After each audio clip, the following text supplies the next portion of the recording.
Et soudain, une inconnue vous propose un logement. Quand Pierrot a reçu cette offre via Facebook, il s'est demandé sur qui il allait tomber. Et sur quoi? Si est-il que l'ex-enfant placé n'est pas vraiment habitué aux cadeaux qui lui tombent du ciel. En décembre 2020, cela fait alors 2 ans et demi que Pierrot, 24 ans, dort dans la rue à Montpellier, malgré des périodes d'emploi.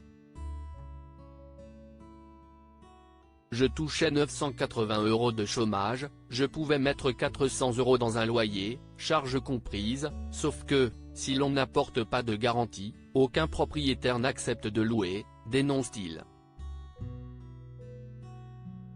Son témoignage dans le journal local fait mouche. Et si est-il la chef d'une PME, et non une travailleuse sociale, qui lui ouvre les portes de son studio en duplex. Le plus beau pour moi, c'était la douche et la cuisine, se souvient le jeune homme, qui signe son bail et file chez Lidl. Je rêvais d'un pâtes escalopes, tellement meilleur et moins cher que les tacos. Manger dans la rue est ruineux. Pourtant, la vie normale ne reprend pas d'un coup. Pierrot a perdu l'habitude de dormir enfermé. Il ne cesse de repenser à ceux qui sont restés dans la rue la première semaine. En plein hiver, il dort fenêtre ouverte. Intimidé par le lit, il se réfugie sur le canapé avec Bianca, sa fidèle compagne à 4 pattes.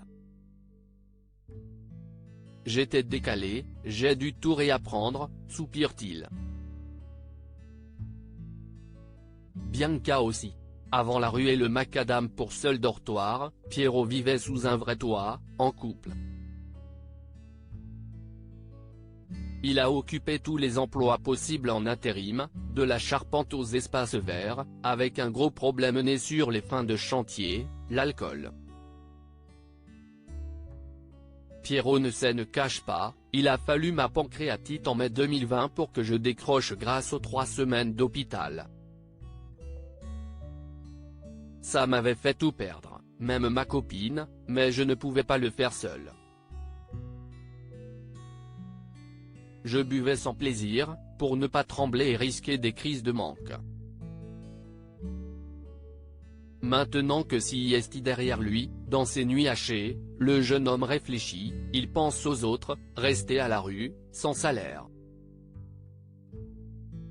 Lui qui vient de s'inscrire sur Facebook y a croisé la chance. De quoi lui donner une idée. Jusque tard le soir, il met en relation des gens de toute la France. Je me suis dit que j'allais mettre en lien des familles d'accueil qui peuvent mettre à disposition une chambre ou même une caravane, et les SDF. Ceux qui n'ont pas de problème d'addiction, précise-t-il. Il crée un site, Pierrot Bianca. Vebador.fr, depuis son téléphone et avec un tuto.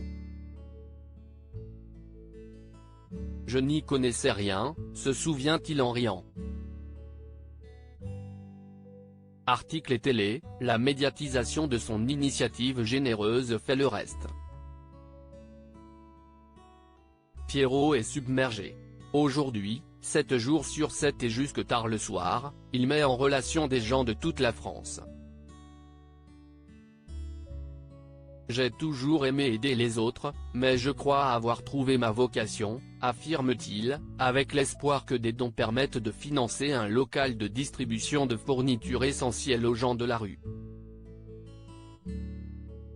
Avec les premiers dons, il s'est déjà acheté un ordinateur, la baguette magique avec laquelle il multiplie les miracles.